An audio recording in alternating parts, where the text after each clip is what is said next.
Hello, welcome to our channel commerce study centre. मैं अजय श्रीवास्तव आपका welcome करता हूं। हम लेकर आए कुछ नए वीडियो आपके लिए। सबसे पहले मैं आपको कॉन्ग्रेचुलेट करना चाहूँगा कि आप 12th में आ गए हैं और इस बार आपको बहुत अच्छे परसेंटेज लाना है, तो तैयार हो जाइए जम के मेहनत करने के लिए। मैं आपको बता दूं कि इस बार आपका अकाउंट्स में 3 बुक्स हैं। एक पार्टनरशिप, दूसरी कॉर्पोरेट अकाउंट जिसमें आप इश्यू ऑफ शेयर्स और डिबेंचर पढ़ने वाले हैं, और तीसरा है एनालिसिस ऑफ फाइनेंशियल स्टेटमेंट जिसमें जो आपके फाइनेंशियल स्टेटमेंट होते हैं उनको एनालिसिस करना सीखना है। ठीक है, तो ये 3 बुक हम पढ़ेंगे। आज हम शुरू करने वाले हैं पार्टनरशिप, और उसमें फर्स्ट चैप्टर जो है फंडामेंटल ऑफ पार्टनरशिप उसको स्टार्ट करते हैं। तो तैयार हो जाइए, हम शुरू करते हैं फंडामेंटल ऑफ पार्टनरशिप।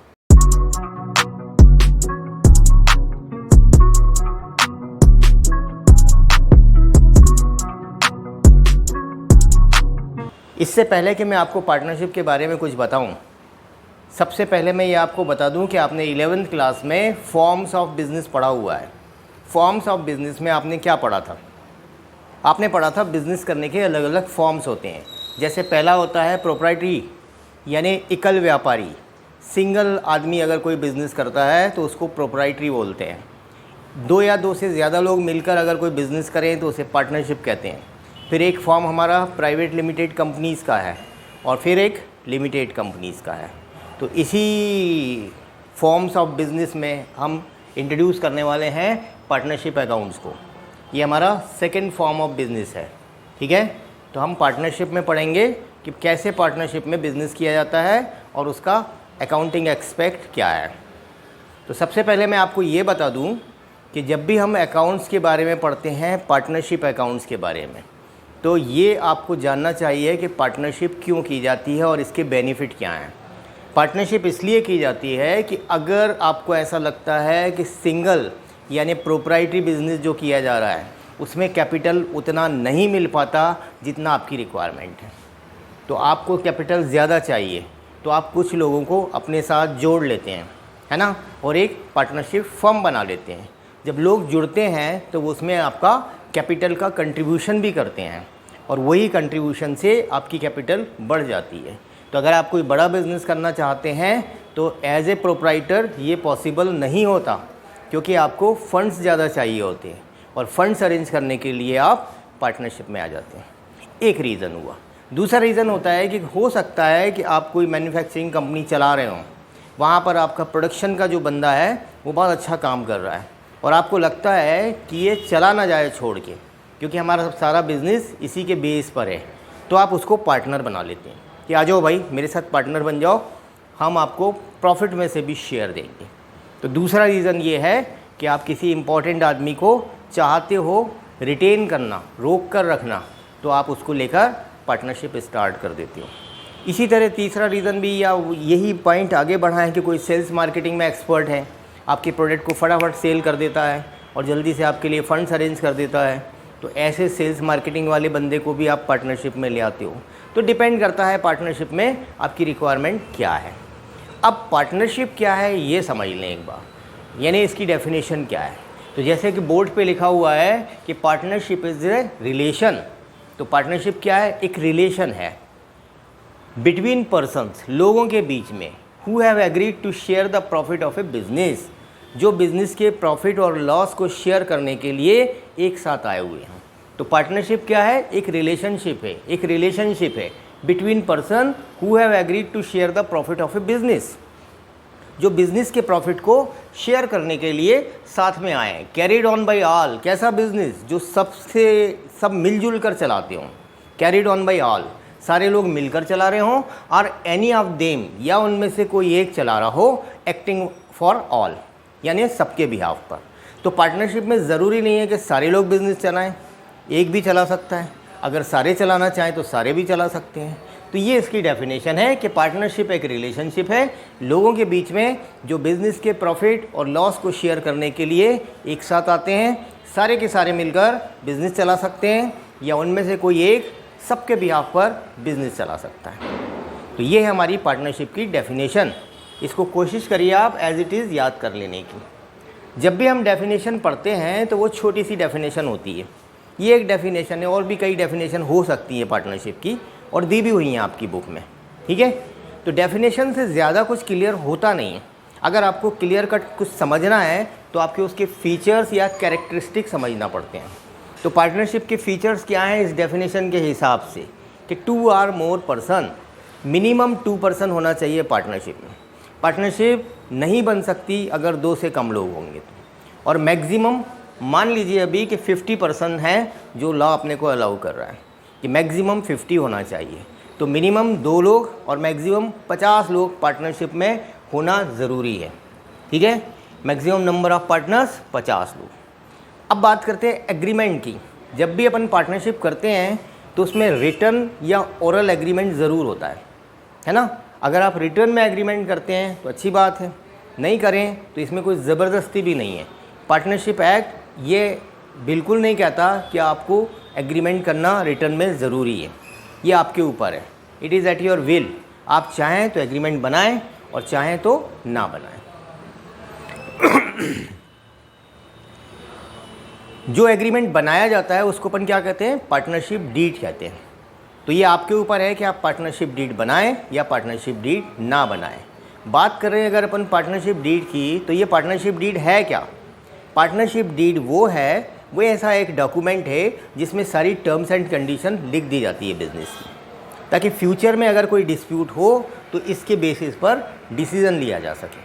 तो सभी तरह के इसमें टर्म्स कंडीशन लिखी जाती है, जैसे कितनी कैपिटल लगाएंगे, बिज़नेस कहाँ करेंगे, बिज़नेस कब शुरू होगा, बिज़नेस का हेड ऑफिस कहाँ होगा, है ना। कैपिटल कौन पार्टनर कितनी कितनी लगाएगा, इंटरेस्ट ऑन कैपिटल दिया जाएगा कि नहीं दिया जाएगा, किसी पार्टनर को कोई सैलरी कोई कमीशन दिया जाएगा कि नहीं दिया जाएगा, अगर कोई पार्टनर लोन देता है या फर्म किसी को लोन देती है पार्टनर को तो उसका रेट ऑफ इंटरेस्ट क्या होगा।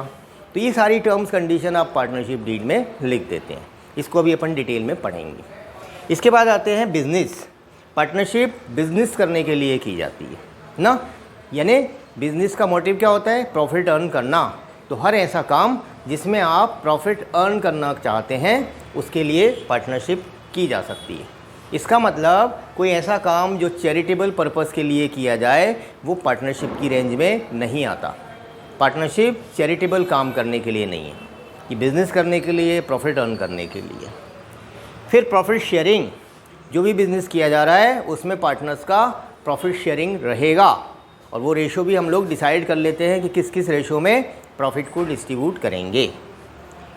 और लास्ट है कि business can be carried on by all और any of them acting for all. ये बिज़नेस सारे लोग मिलकर चलाएंगे या उनमें से कोई एक सब लोगों के बिहाफ पर चलाएगा। तो ये इसके फीचर्स हैं डेफिनेशन के, और इससे अब आपको समझ में आ गया होगा कि पार्टनरशिप क्या होती है, ठीक है। तो ये है हमारा पार्टनरशिप अकाउंट, जिसमें हमें समझना है कि अकाउंट्स में हमें क्या क्या चीज़ें करना है। अब हम आते हैं इसके डिटेल में। तो आइए अपन बात कर रहे थे पार्टनरशिप डीड की। पार्टनरशिप डीड मतलब एग्रीमेंट किसके बीच में, पार्टनर्स के बीच में। तो पार्टनर्स के बीच में जो एग्रीमेंट होता है, जो टर्म्स एंड कंडीशन डिसाइड होती हैं, उसको अपन कहते हैं पार्टनरशिप डीड। एक बात। दूसरी बात, जो रिटर्न एग्रीमेंट होता है उसको कहते हैं पार्टनरशिप डीड। तो पार्टनरशिप डीड रिटर्न एग्रीमेंट को कहा जाता है। इसमें क्या होता है, हम सारी अपनी टर्म्स एंड कंडीशन को नोट डाउन कर लेते हैं, ताकि फ्यूचर में कभी भी कोई डिस्प्यूट हो तो इनके बेसिस पर डिसाइड किया जा सके कि क्या डिसाइड हुआ था बिगनिंग में, उसी टर्म्स कंडीशन पर हमको बिज़नेस चलाना है अपना, ठीक है। तो आते हैं अपन इनकी टर्म्स एंड कंडीशन डिसाइड करते हैं पार्टनरशिप डीड की। पहली जो, अच्छा इससे पहले मैं आपको एक चीज़ और बताऊं, जब भी पार्टनरशिप डीड की बात होती है तो ऐसा लगता है ये कोई टेक्निकल इशू है, इसके लिए हमें किसी लॉयर के पास जाना पड़ेगा, किसी वकील के पास बैठना पड़ेगा, वो हमारी पार्टनरशिप डीड तैयार कर दे, वो हमारी पार्टनरशिप डीड बना दे, या हमारी ये फॉर्मेलिटी कंप्लीट हो जाए।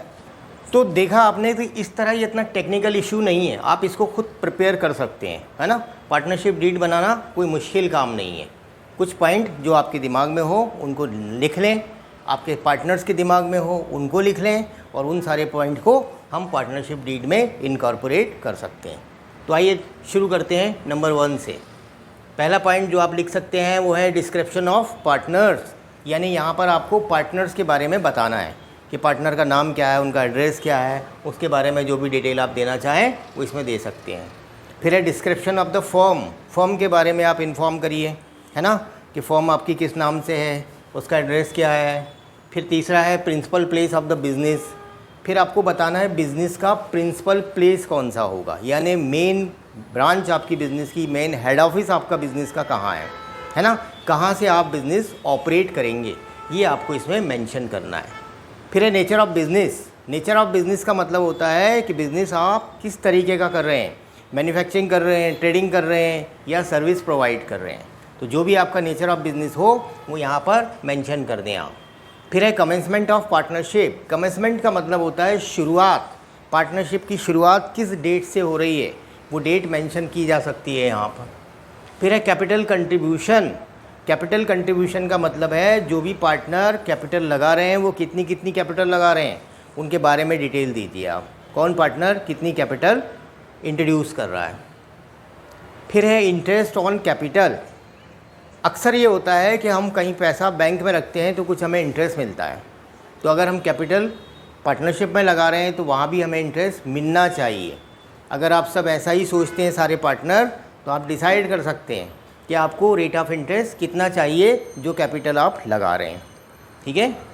फिर है इंटरेस्ट ऑन ड्राइंग, कई बार क्या होता है कि पार्टनर पैसा लगाने के बाद अपनी ज़रूरत के हिसाब से पैसा विड्रॉ करते रहते हैं, बिज़नेस में से जो पैसा निकाला जाता है उसको अपन ड्राइंग कहते हैं। तो कई बार ऐसा भी हो जाता है जैसे आप और मैं दोनों मिलकर बिज़नेस शुरू करते हैं और जैसे ही बिज़नेस स्टार्ट होता है मैं धीरे धीरे पैसे निकालना शुरू कर देता हूँ। थोड़े दिन बाद आपको ये महसूस होता है कि पूरा का पूरा बिज़नेस सिर्फ आपके पैसे पे चल रहा है, मैंने अपना विड्रॉ कर लिया है पूरा, तो आपको इससे तकलीफ़ हो सकती है। तो ऐसे टाइम आप डिसाइड कर लेते हो कि भाई जो भी पैसा विड्रॉ करेगा फॉर्म से उसको इंटरेस्ट देना पड़ेगा। इसकी वजह से क्या होगा, उसके विड्रॉल भी कम होंगे और अगर वो विड्रॉल करेगा तो उसको पैसा देना पड़ेगा इंटरेस्ट के रूप में, तो ये हमारी एक एडिशनल इनकम हो जाएगी। फिर है profit sharing ratio, profit sharing ratio partners का आपको डिसाइड करना है। जो भी आप 2, 3, 4, 5 जितने पार्टनर हैं आपस में प्रॉफिट किस रेशो में शेयर करेंगे, बराबर बराबर करेंगे या जिसकी ज़्यादा कैपिटल है वो ज़्यादा लेगा, कम कैपिटल है कम लेगा, या जिसका स्पेशलाइजेशन ज़्यादा है वो ज़्यादा लेगा। जो भी आपका तरीका हो उससे आप प्रॉफिट शेयरिंग रेशो डिसाइड कर सकते हैं। फिर है interest on loan, interest on loan, loan दो तरह के होंगे, एक तो फर्म से आप लोन ले रहे हैं तो आपको कितना इंटरेस्ट देना है, और दूसरा फर्म को आप लोन दे रहे हैं, है ना। कई बार ऐसा होता है कि कुछ पैसे की इमरजेंसी आ गई फर्म के पास, इमीडिएट पैसा चाहिए, तो कभी कभी ऐसा होता है कि फर्म की रिक्वायरमेंट आती है, ऐसा होता है कि आप बिज़नेस कर रहे हैं, इमीडिएट पैसे की रिक्वायरमेंट हो गई, तो ऐसे टाइम पर कुछ पार्टनर्स फर्म को फाइनेंस कर देते हैं, लोन दे देते हैं, है ना। तो उस लोन पर उनको क्या इंटरेस्ट मिलेगा, और कई बार पार्टनर्स को ज़रूरत होती है पैसे की तो वो फर्म से लोन ले लेते हैं, तो ऐसे टाइम उन्हें फर्म को क्या रेट ऑफ इंटरेस्ट देना पड़ेगा, ये दोनों इंटरेस्ट के रेट आप डिसाइड कर लें। फिर है रेम्यूनरेशन ऑफ पार्टनर, रेम्यूनरेशन का मतलब होता है सैलरी, पार्टनर को क्या सैलरी दी जाएगी, है ना। कई पार्टनर वर्किंग होते हैं, पूरे दिन काम करते हैं, कई पार्टनर स्लीपिंग पार्टनर होते हैं, आते ही नहीं हैं सालों महीनों, है ना। तो जो पार्टनर काम कर रहे हैं उनको चाहिए कि उन्हें कुछ सैलरी दी जानी चाहिए, तो आप डिसाइड करें उनको क्या सैलरी देना है, क्या कमीशन देना है, तो वो आप इसमें नोट कर सकते हैं। फिर है वैल्यूएशन ऑफ गुडविल, गुडविल एक चैप्टर है हमारा आगे, उसके बारे में हम डिटेल में पढ़ेंगे। अभी आप इतना जान लीजिए कि गुडविल जो है वो कैलकुलेट की जा सकती है और वो अकाउंट्स में ही कैलकुलेट होती है और कहीं नहीं होती। तो हमारे पास गुडविल को वैल्यू करने के कि फर्म की गुडविल क्या है, उसके 3-4 मेथड हैं। किस मेथड से आप गुडविल कैलकुलेट करेंगे वो आपको यहाँ मेंशन करना चाहिए, ठीक है। हर बार अलग मेथड अप्लाई नहीं होगा।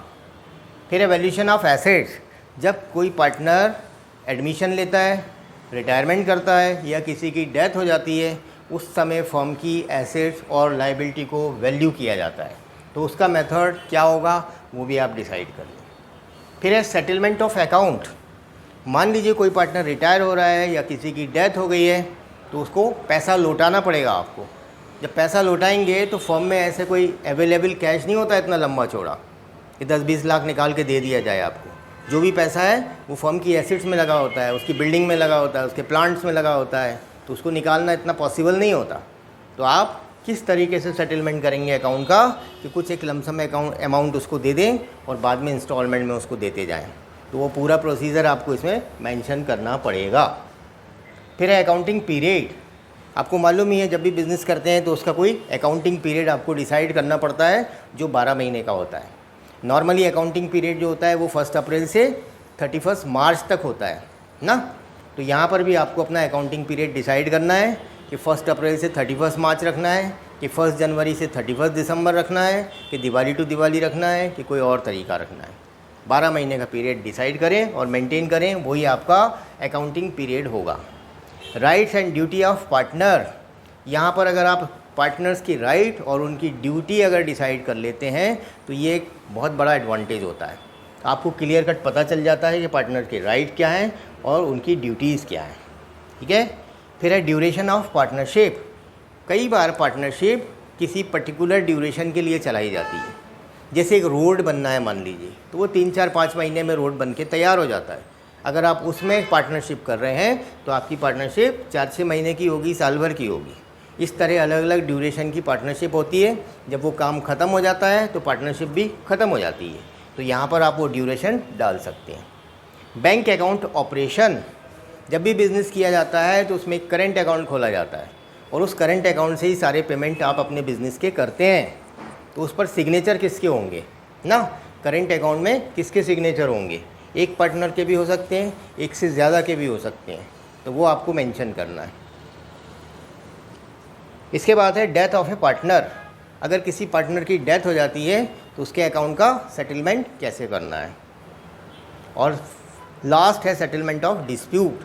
इन सारी टर्म्स कंडीशन के बाद भी अगर कोई डिस्प्यूट होते हैं तो उनका सेटलमेंट कैसे होगा? आपस में करेंगे या कोई एडिशनल लेकर आएंगे अलग से कोई आदमी, या आप कोर्ट में जाएंगे, तो ये भी आप मेंशन कर दें। तो ये है आपकी पार्टनरशिप डीड जो आप खुद बना सकते हैं, अपने आप बना सकते हैं। ये लिमिटेड पॉइंट नहीं है, इनको कम ज़्यादा भी किया जा सकता है। आपको कोई दिमाग में कोई और पॉइंट आ रहा है तो आप वो भी डाल सकते हैं। इनमें से किसी की ज़रूरत अगर आपको नहीं लगती तो वो हटा सकते हैं। इस तरह आप पार्टनरशिप डीड तैयार कर सकते हैं। तो फ्रेंड्स, आज के वीडियो को हम यहीं समाप्त करते हैं। आज हमने जो पढ़ा वो आपके सामने था। अगले वीडियो में हम पढ़ने वाले हैं क्या? अगले वीडियो में हम पढ़ेंगे profit and loss appropriation account और कैपिटल अकाउंट। किस तरीके से कैपिटल अकाउंट बनाए जाते हैं पार्टनरशिप में, ये हम अगले वीडियो में तैयार करेंगे। ठीक है। वीडियो आपको पसंद आया हो तो इसको लाइक करें, शेयर करें, सब्सक्राइब करें। मिलते हैं नेक्स्ट टाइम एक नए वीडियो के साथ। Thank you very much.